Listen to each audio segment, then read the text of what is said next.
Hey everyone, it's the Tides Changing here, and welcome to episode 15 of my Let's Build series. So in today's episode, we'll continue working on the interior of the apartment. So the only thing in the kitchen and living room area that I really changed since the last episode was some of the wall paintings. In here I changed that brick to a tile because I felt like it was too busy. And what's going on with the walls there is that I experimented with getting rid of the 1x1 pillars and seeing how it looked, and I happened to change the walls while I had them gone, and as you can see there, I personally don't like that look as much, so I ended up going back with it. And what I'm doing here is I didn't like the plain gray walls behind the couch, so I felt like there needed to be something, like some kind of pattern to it, but I wanted it to be subtle, so I just chose that kind of polka dotted pattern that I think was in the fabrics, but I think it looks better than it just being plain gray, but it's still not too loud. And there, as you can see, the 1x1 pillars are back, and I just think that that looks better than having them gone. Like, I know it's kind of crowded, but I don't know, I just like it for some reason. Usually I like more open spaces, but I feel like that works better here. And now I am moving on to one of the bedrooms. And in case you didn't notice, this episode is a little bit longer than they have been in the past. And that's just because I wanted to get more done in here. Since lately I've only been getting, one room done in an episode. So in this episode we actually do 2 bedrooms and a bathroom. So a lot more happens. So here I'm adding in a little closet looking thing. It's not functional, but I think having what looks like a closet adds a little bit more realism to it. And I didn't come up with that idea on my own. I think I got it from Cruel Sims 3. But I really like how that looks, and you put some mirrors back behind there and just some lights. So the first bedroom here, I wanted to work for either a guy or a girl, although I guess it works a little bit better for a guy. And I also wanted to be modern looking. So the bed I ended up choosing to use was a modern looking double bed that is from the base game. So it's this one right here. And I ended up just placing it in the center of the room here, which unfortunately, since this isn't a huge bedroom, doesn't really leave a lot of space. And now I'm just trying to figure out what to change that wood pattern to. Like I said in the first episode, I'm trying to keep in mainly either really light woods or really dark woods, or just more plasticky kind of patterns, if that makes sense. And here I gave it this striped striped bed sheets, and I ended up using I guess it's a kind of a shiny wood pattern, and made it dark colored. And now I'm just picking out the matching end tables that kind of go with that bed, making them the same wood pattern so they match.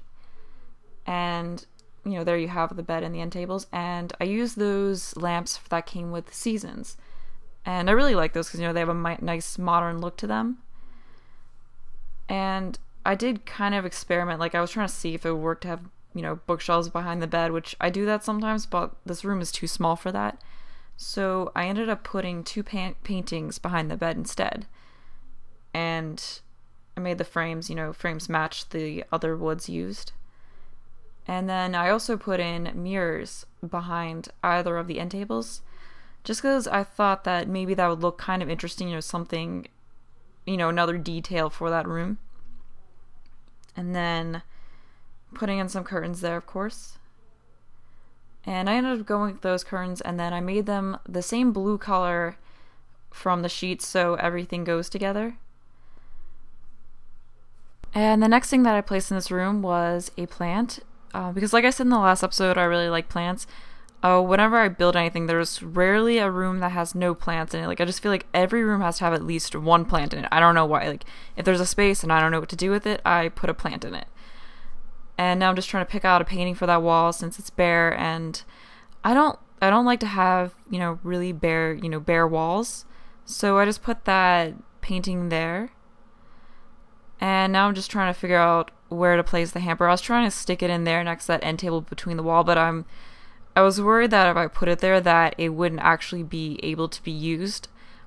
Because even though I tend to put, a lot of items into my houses and make them look more realistic, I do try to make sure things are as functional as they can be. I try not to place things so that in ways that I know they can't be used in. I'm pretty sure if I left that hamper there, your Sims wouldn't have been able to get the laundry out of it. At least I don't think they do. I think they have to be able to get right in front of it. But anyway, here I'm adding in those books there because, like I said, I like to add in kind of realistic, cluttery type details, just, to make it look like a real house. Because usually, your house usually isn't sparse. Like usually you've got a lot of stuff everywhere. So I kind of try to bring that look to, the lots that I do. Here I just decided to move that hamper over to that other side because I wanted to place a small dresser in there, since there isn't any room to put a large dresser and still have your Sims be able to get to it and be able to get over to that other side, or I guess unless I had to block the window, but I didn't want to block the window. So I just put that small dresser that only takes up one space in there and put those books on top of it rather than having them next to the end table, and I felt like it would look more interesting to have it diagonal. And I was just trying to get it so hopefully your Sims could still get to it. I do play test my lots a bit, so when I do that, I will try to see if, Sims can actually still use that dresser. I was trying to experiment with putting the hamper over next to the dresser, but I stuck it back over there because I didn't want things to get too crowded around the dresser. And I put a painting on that wall and made the frame match the, wood that's in the rest of the room, and I put a little plant next to that. So there's, I think, 3 plants in this room. But, oh well. And the next thing that I did was place the floor. And I made it that same kind of wood pattern, but going the other way, as you can see, and made it the same color, and then just, place that in there. Just because I thought that maybe that looked better, so there isn't the exact same floor everywhere. And made the rug blue to match the bed and everything else. And on that wall there, where the mirrors are, I wanted that to be an accent wall. So instead of having it be a plain wallpaper type wall, I made it this wood panel, as you can see, and made it a white wood panel. So, it would kind of go with the bed sheets. And for the rest of the wall, I wanted to make it a bluish wallpaper. I didn't want to make it just a plain blue, just have the wall be solid blue. So what I did was I looked through the fabrics and try to find something that had kind of a subtle pattern to it, like what I did with the polka dot walls out in the common area. And I like doing that just so it's more interesting than it being a solid pattern, but it's not too overwhelming. So I found, I'm not exactly sure what to call the pattern that I found, but I made it, so it's kind of got the blue color and a slightly lighter blue. So this is the pattern that I ended up going with, and as you can see here, I'm bringing the same blue color over from the sheets just to make sure everything matches, making the one color and it's slightly lighter, so you can see there that there's a slight pattern to the wall, and I like how that looks. So this room right now is pretty much done. So now we're going to move on to the bathroom, which is sort of the bathroom for whoever has that room. And maybe having 3 bathrooms is a bit too much for such a small apartment, but I guess you can always use the room locking features that came with, I think, University. So, you could lock it so only whatever Sims in that bedroom can get into that bathroom, so it's like their bathroom. And here I'm just trying to, pick out the counter in there. So I kind of have the tub, and then I have a wall separating it from the counter. I guess just because I feel like that makes it look more realistic. And honestly, one of the things I feel like I kind of am not the best at is trying to make counters look right. Like, I just feel like I'm not good at picking out the right colors for, the cabinets and the countertops. And here I decided that I wanted to try a different type of countertop from what I had in there. So I put in that one from Pets in there, and now I'm just putting in this mirror in here, and I ended up using this one from Diesel since I thought it was kind of, modern looking. And now I'm just putting in, a soap pump in there to make it look realistic, and a towel. And I'm just kind of picking out a pattern for that towel. And the pattern that I pick out for that towel is kind of, that's what I base a lot of the colors off of in this bathroom. So usually what I do is I have one thing in a room and I pick a pattern for that, and I use that as kind of color scheme for the room, like how the sheets, the pattern that I made, the sheets kind of define the color scheme of the bedroom. And now I'm just making the tub. I made the tub, as you can see, neutral tile color, and then I made the wood on the countertop that same color so it matches. And I decided that instead of using the counter and then putting the sink in it, I just wanted to use the whole sink piece that came with, I believe, the Master Suite stuff. So I made it the same wooden gray color, and I like how that looks a lot better. And now I'm just trying to see if I can make the mirror match it. So now that the sink's taken care of, the next thing to put in the bathroom is the toilet. And I ended up using the toilet that matches sink, which is the one that came from Master Sweet Stuff. Just I think it's an interesting looking toilet, so I made it have the same wood pattern. So once again, things match. And I just wanted to put the little toilet paper accent in, and a little medicine cabinet above there. And a hamper, so you know when your Sims change, go into the shower, the clothes go into that hamper instead of all over the floor. And I put in a little plant next to it because, like I said, every room has to have a plant. And, you know, just making that match. And I also wanted to put a rug in there so it kind of looks like a bath mat. And I just making it match the green color from that towel because, like I said, I pick one loud pattern and make the rest of the color scheme match that. And here I'm just putting in a painting on that wall so it's not so barren, and making the colors match the colors from that towel, so making the background of the painting blue. So after I changed the colors of this painting, the next thing I did was add it in the floor. So I just used a tile, and I just made all of the tile white. As you can see, I'm doing here, and I just wanted it to be kind of a simple tile in there. And behind the sink and the tub, I made it a brick pattern initially, but then I ended up making the same tile pattern as what's in the bathtub, just because I want to do something else than the brick, and you know, I wanted to match the tub. And now I'm doing the rest of the wall, and for the rest of the wall in the bathroom, I just used a wallpaper pattern. I actually used the same polka dot kind of pattern from the living room area, except that I made it green, you know, and made the background of it a slightly darker green than the dots. So, like I said, it's subtle, as I've said several times in this video.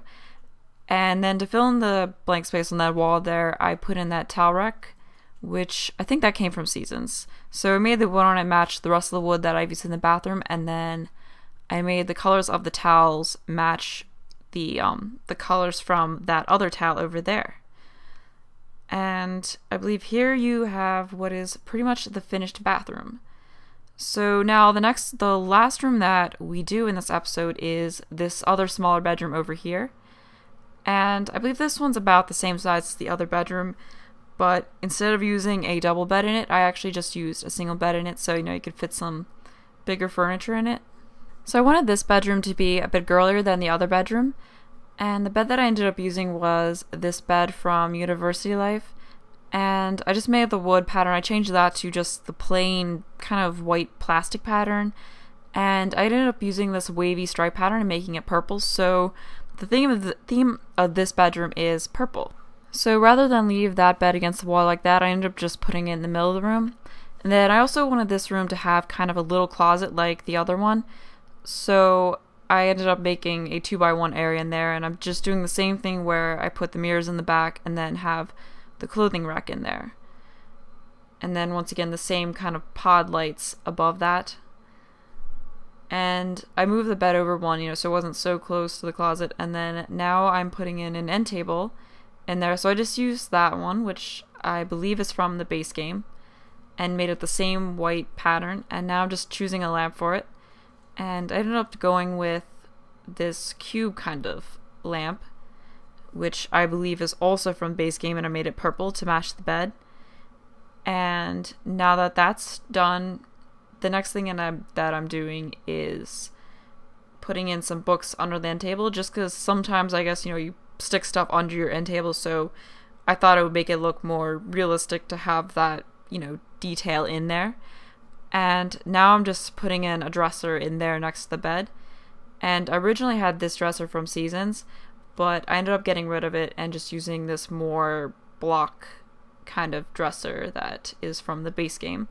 And I think this is the dresser that matches the bed that I put in the other room. And once again, I'm just making it the same plain white pattern and putting in some, you know, accents on top of it. So I have that little flower vase, some shirts, and here I'm just going through, you know, making the shirts purple because, you know, whoever has this room likes purple, I guess. And plus, you know, the other colors didn't look right that were in there. So anyway, now that that's done, I'm just changing the color of the vase, since I don't like that brown color that it came with, so I made it more of a black color, and, putting in some makeup there, since, once again, this is supposed to be a girl's room, and a plant there, because no room's complete without a plant. The next thing that I wanted to do was put a painting of some sort above that bed, so I ended up going with that poster with guys on it, since, this is supposed to be a girl's room, so there is a poster with guys on it. And I'm just putting a hamper in over there in that corner. And the next thing that I did was put those curtains there, and I made them purple to match the bed. So looking at this bedroom, it is more suited for a teenager, I guess, but it could still work for a young adult. The other bedroom is definitely more young adult friendly than this one is, but it still works. Like I said, this apartment's supposed to be more for young adults, or I guess, a family who has teenagers, but not really for a family with little kids. And here I'm just putting a painting over on that wall so it's not bare. And I didn't really put any furniture over against that wall because I want to make sure your Sims could still get around, to the hamper and over to the bed in case they wanted to get into it on that side. Because I'm not sure if the dresser interferes with getting into the bed at all. I don't think it does, but I'm not sure of that. And like I said, I like to make sure the things that really need to be used are usable, like beds and dressers and couches and that kind of stuff. So there, I just put in the rug in there. And here I wanted to put a brick pattern in around the closet area, and I used a bigger brick pattern and changed the color slightly. So it's a little bit different than the brick pattern that I've used elsewhere. And here I'm changing the wallpaper that is going to go around the rest of the room. And initially I tried sort of pinstripe patterns, as you'll see in a little bit. And I of course made the walls more of a purplish color to match everything else. I did feel like the all purple patterns were, like this one, were a little bit too busy, especially with the whole room being purple, since I guess purple's a more overwhelming color than blue is. So in the end, I went with more of a neutral color that was slightly purple, as you'll see in a little bit. But since we're getting to the end of the episode, something that I was curious about was whether, this length of episode's fine, because I kind of felt like maybe 10-minute episodes were a little bit too short, because that's about half hour building in real time, so I felt like not a whole lot was getting done each episode. So I'm wondering if you guys feel like maybe, like 15 minutes, so about 45 minutes of building real time is a better length. So let me know in the comments below what you think is a good length for these episodes, and whether you think this length was fine. So anyway, here's that bedroom completed, and we're about at the end of the episode. And the next episode will be up either tomorrow or the day after that. So thanks for watching, and bye.